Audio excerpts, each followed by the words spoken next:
사랑하는 사람이 잘못된 행동을 할 때 우리는 어떻게 행동해야 할까요? 이와 관련된 새로운 연구를 보게 되면 사랑하는 사람이 잘못했을 때 관대하게 대하는 것은 여러 가지 문제점을 가지고 있다고 합니다. 성격 및 사회심리학 저널에 발표된 새로운 연구를 보게 되면 사랑하는 사람이 비윤리적, 비양심적, 그리고 비도덕적인 행동을 할 때 우리는 사랑하는 사람에게 너무 관대하지만 오히려 우리 자신에게는 너무 가혹한 성향을 보인다라고 합니다. 캐나다 토론토 대학교의 레이첼 포브스 교수의 말에 따르면 가까운 사람이 비윤리적으로 행동할 때 우리는 도덕적 가치를 지키는 것과 그 관계를 유지하는 것 사이에서 큰 갈등을 겪게 된다라고 합니다.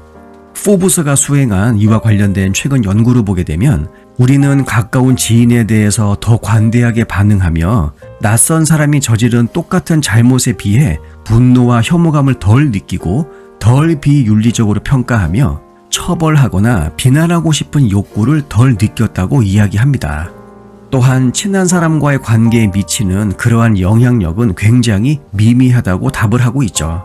하지만 낯선 사람에 비해 친한 사람이 범죄를 저지를 때 당혹감, 수치심, 그리고 죄책감을 더 느끼는 등 자신에 대해서 더 가혹한 반응을 보였습니다.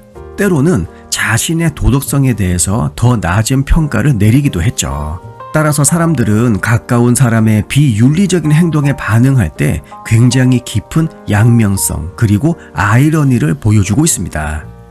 우리는 가까운 사람을 보호함으로써 자신은 그들의 잘못된 행동에 대한 부담을 일부 부담하는 것처럼 보이기까지 하죠. 겉으로는 관대하게 반응함으로써 가까운 지인과의 관계를 유지하는 것처럼 보이기는 하지만 우리의 도덕적 가치관은 여전히 그들의 행동에 대해서 당황스럽고 부끄러우며 죄책감을 느끼고 있다고 합니다.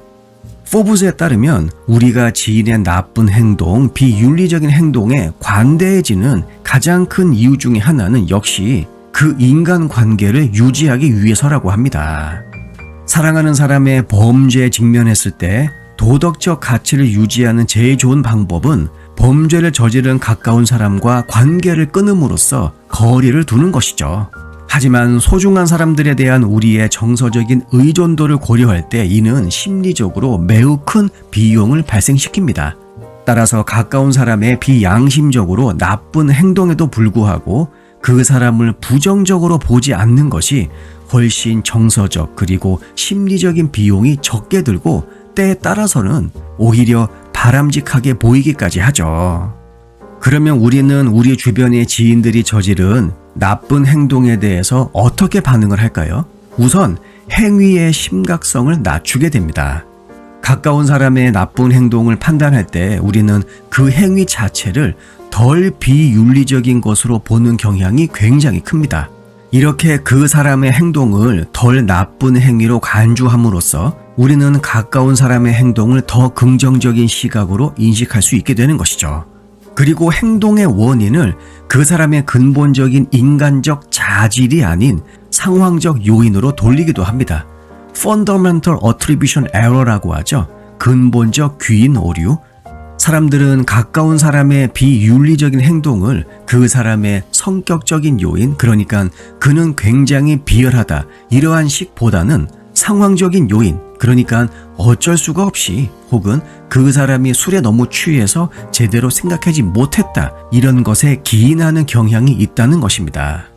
나쁜 행동을 상황 탓으로 돌리면 사람들은 사랑하는 사람을 더 긍정적인 시각으로 바라볼 수 있게 되는 것이죠. 근데 중요한 점은 가까운 사람이 잘못을 저지를 때 더 관대하게 반응하지만 사랑하는 사람이 잘못을 저지를 때에는 자신에 대해서 더 나쁘게 느낀다라는 것입니다. 방금 제가 이야기한 근본적 귀인 오류로 유명한 심리학자 에릭 에릭슨에 따르면 우리는 이성관계를 하기 전에 자신에 대한 긍정적인 감각, 즉 자신감 그리고 자존감이죠. 이것을 가지고 있을 필요가 있다고 합니다. 왜냐하면 우리는 자신에 대한 긍정적인 감각이 없으면 혹은 낮으면 잘못된 이성 선택을 할 가능성이 굉장히 올라가기 때문이죠.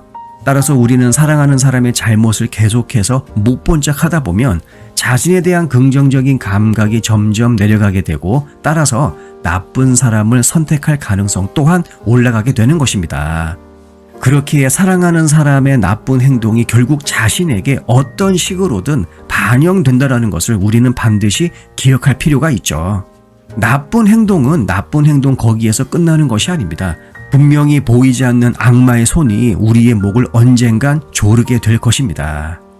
우리는 우리가 잘못한 일이 없음에도 불구하고 상대방의 행동에 대해서 죄책감과 수치심을 느끼게 되는데, 이것은 우리가 아끼는 사람들과 공유하는 정체성 때문일 가능성이 매우 높습니다. 따라서 그러한 악마 같은 정체성은 일찌감치 버려야죠.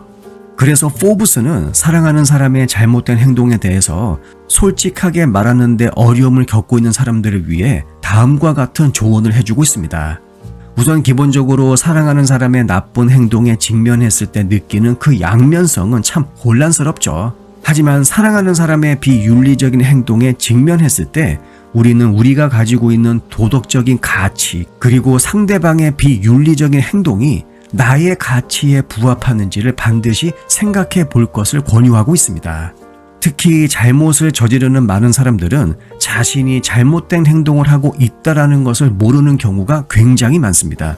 그래서 사랑하는 사람의 잘못된 행동이 관찰될 때마다 바로 그 자리에서 그 행동을 지적해 줄 필요가 있죠.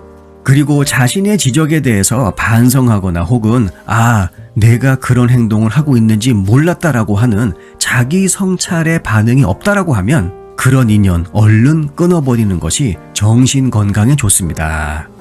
영상 내용이 도움이 되셨다면 구독과 좋아요, 알림 설정, 그리고 댓글도 남겨주시면 감사하겠습니다. 다음 영상에서 뵙겠습니다.